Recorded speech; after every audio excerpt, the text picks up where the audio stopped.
Hello नमस्कार दोस्तों, मैं यूपी टेट की क्लास शुरू कर रहा हूँ। आपकी पहली क्लास है।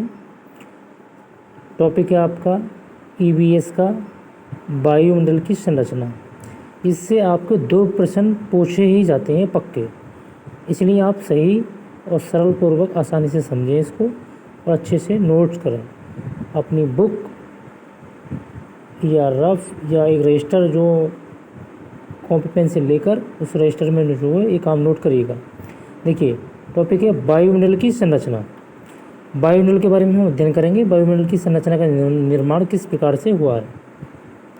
देखिए, हमारा वायुमंडल 5 परतों में विभाजित किया गया है, जो भी पृथ्वी की सतह से आरंभ होती हैं। ये 5 मंडलें कौन कौन से हैं समझेंगे नहीं। यानी हमारे जो वायुमंडल है उसकी कितनी परतें होती हैं, लेयर्स होती हैं 5। उन्हें 5 भागों में वायुमंडल को बांटा गया है। देखिए, सबसे पहली मंडल होती है आपकी क्षोभमंडल, दूसरी है आपकी समताप मंडल, फिर तीसरी है मध्यमंडल, चौथी है ब्रह्मंडल, 5वीं है ब्रह्मंडल। ये बाह्य मंडल है, ये ब्रह्मंडल है, सबसे लास्ट की परत जो होती है। अब देखिए, क्षोभमंडल किसे कहते हैं। क्षोभमंडल हेडिंग डालना, क्षोभमंडल लिखेंगे। यह परत वायुमंडल की सबसे महत्वपूर्ण परत होती है। इसकी औसत ऊंचाई 13 किलोमीटर है। कितनी है? 13 किलोमीटर। 13 किलोमीटर जो पृथ्वी से ऊपर जाने पर क्षोभमंडल जो है हमें नज़र आती है। हम इसी मंडल में मौजूद वायु में सांस लेते हैं। हम जो सांस लेते हैं वो क्षोभमंडल में ही लेते हैं। और जितनी भी मौसम की जो घटनाएं घटती हैं, जैसे वर्षा होना, कोहरा आना, आंधी तूफान होना, ओला बारिश होना, इसी परत के अंदर होते हैं। यानी बादल के सबसे नीचे की परत जो होती है, पृथ्वी के सबसे पास की परत जो होती है, वो क्षोभमंडल होती है। दूसरी परत है आपकी समताप मंडल। समताप मंडल में क्या होता है, देखिए, क्षोभमंडल के ऊपर का भाग समताप मंडल कहलाता है। यानी क्षोभमंडल के ऊपर का जो भाग होता है समताप मंडल कहलाता है। यह लगभग 50 किलोमीटर की ऊंचाई मध्य सीमा तक फैला हुआ है। यह परत बादलों एवं मौसम संबंधी घटनाओं में लगभग मुक्त होती है। मतलब बादलों से ऊपर की जो परत है वो समताप मंडल होती है। और इसी परत में जो है हम जो है वायु जहाज मतलब एरोप्लेन जो उड़ते हैं, हवाई जहाज जो उड़ते हैं, वो समताप मंडल में उड़ते हैं, बादलों से ऊपर।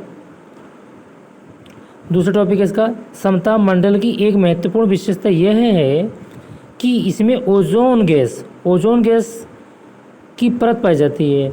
ओजोन गैस का सूत्र पूछा जाता है कि ओजोन गैस का सूत्र क्या होता है, तो उसका सूत्र होता है O3। क्या होता है? O3। और ओजोन गैस क्या करती है? अल्ट्रावायलेट किरणों को आने से रोकती है पृथ्वी पर। और ये ओजोन गैस पूछ लेता है कभी कभी प्रश्न में कि ओजोन गैस किस मंडल में पाई जाती है, तो समताप मंडल में। यह परत सूर्य से आने वाली हानिकारक किरणों को रोकती है, उनसे हमारी रक्षा करती है। इन किरणों से क्या होता है? कैंसर रोग होता है, अल्ट्रावायलेट किरणें होती हैं। तीसरा टॉपिक है आपका मध्यमंडल। क्या है? मध्यमंडल। देखिए, मध्यमंडल क्या होता है? यह वायुमंडल की तीसरी परत है। यह समताप मंडल के ठीक ऊपर होती है। वायुमंडल की जो तीसरी परत होती है आपकी, वो मध्यमंडल होती है और ये समताप मंडल के ठीक ऊपर की ओर पाई जाती है। यह लगभग 80 किलोमीटर की ऊंचाई पर फैली हुई। कितनी? 80 किलोमीटर की ऊंचाई पर। अंतरिक्ष में प्रवेश करने वाले उल्कापिंड इस परत में ही आने पर जल जाते हैं। यानी अंतरिक्ष में जो प्रवेश करने वाले उल्कापिंड होते हैं वो इससे आकर टकराते हैं और टकराकर जो है जलकर नष्ट हो जाते हैं। और ये 80 किलोमीटर, पृथ्वी से 80 किलोमीटर की ऊंचाई पर मध्यमंडल में पाई जाती है। फिर है आपका बाह्य मंडल। बाह्य मंडल क्या होता है? देखो, बाह्य मंडल में बढ़ती ऊंचाई के साथ तापमान अत्यधिक तीव्रता से बढ़ता है। जैसे जैसे पृथ्वी से ऊपर जाएंगे हम, तापमान में वृद्धि होती चली जाएगी। आयन मंडल इसी परत का एक भाग है। यानी आयन मंडल जो कहते हैं बाह्य मंडल को ही कहते हैं। यह लगभग 80 से 400 किलोमीटर तक फैला हुआ है और रेडियो संचार के लिए इसी परत का उपयोग होता है।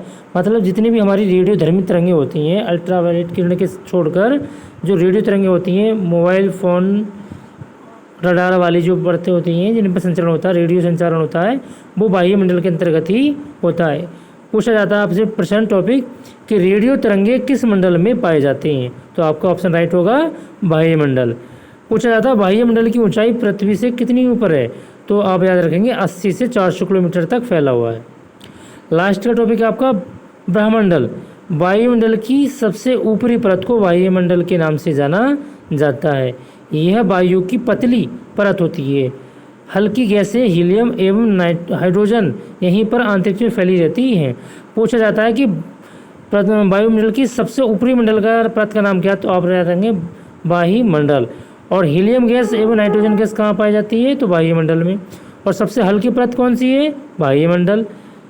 तो आपको याद रखना है हीलियम का सूत्र होता है He, हाइड्रोजन का सूत्र होता है H2। कभी कभी ऐसे भी आता है कि हाइड्रोजन H2 गैस किस मंडल में पाई जाती है, तो आप याद रखेंगे वायुमंडल में। ओके, अगला टॉपिक बाद में बताएंगे आपको, पहले इसको देखिएगा और रजिस्टर में नोट करिएगा और इसको अच्छे से समझिएगा। धन्यवाद।